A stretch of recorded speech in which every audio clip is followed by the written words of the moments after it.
Hello again and welcome back. In this video we are reviewing training adaptations, and these questions are on the why and how training works.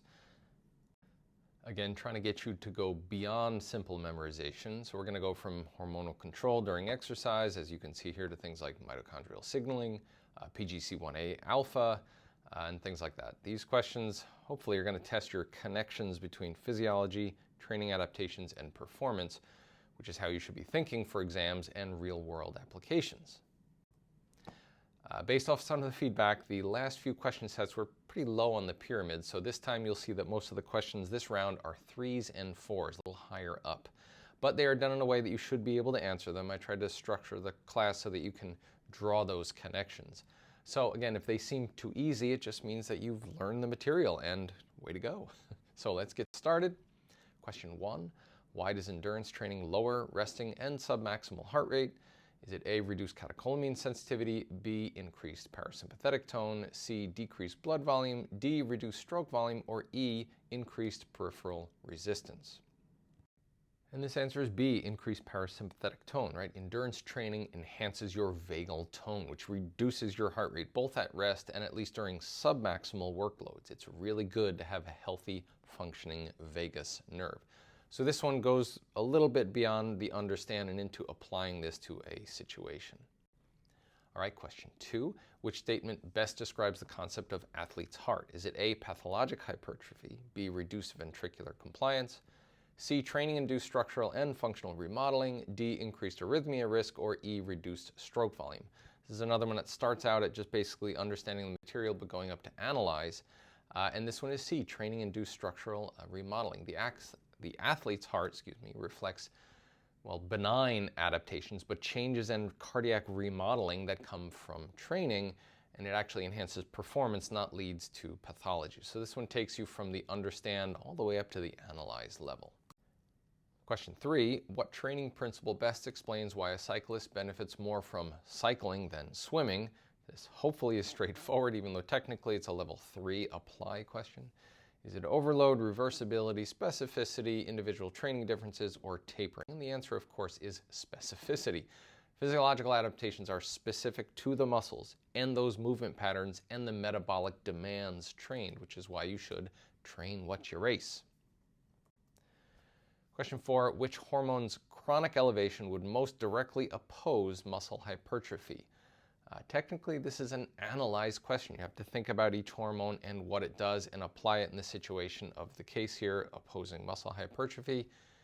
Testosterone, insulin, cortisone, growth hormone, or epinephrine. Hopefully you know this. It is cortisol. Yes, chronic cortisol elevation is not good for the body. It promotes protein breakdown, inhibits anabolic signaling, leads to chronic fatigue syndrome. Not a good thing. Question 5. Which adaptation most explains an increased stroke volume in endurance athletes? This one you got to think about. Is it reduced afterload? Is it increased left ventricular internal diameter? Is it increased sympathetic tone? Is it reduced blood volume? Or is it increased heart rate?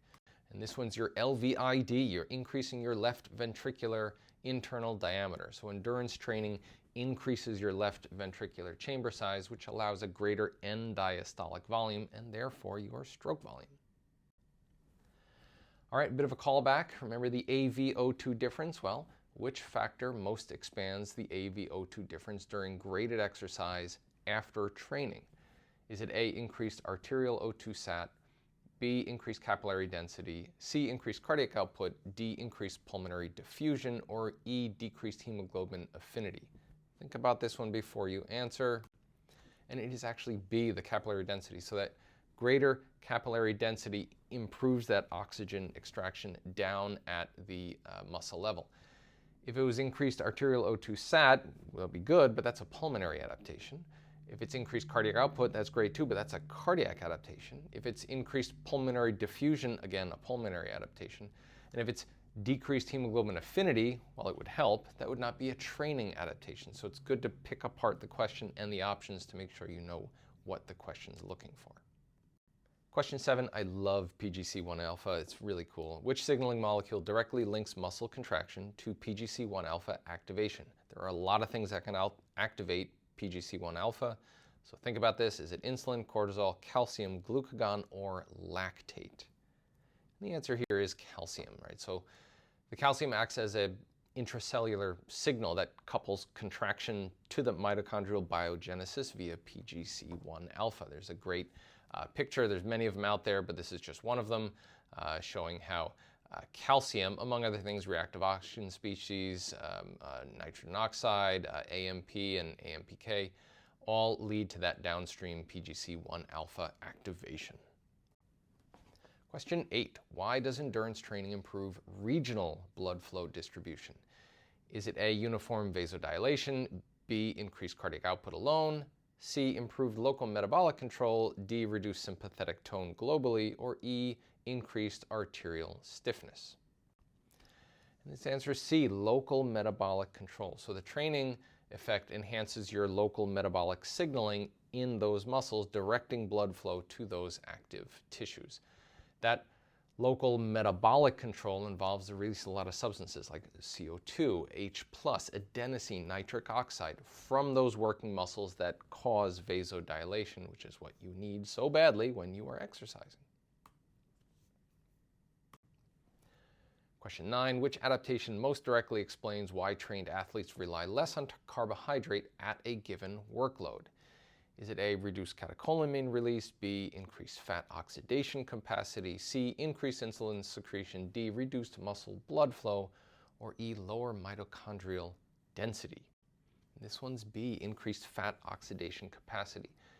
Endurance training here enhances your fat oxidation through all the mitochondrial and enzymatic adaptations that we learn in class, which just spares muscle glycogen for later in the race so you don't bonk or hit the wall, or at least do it later on in the race. All right, moving up to level 5. Haven't had one of these in a while.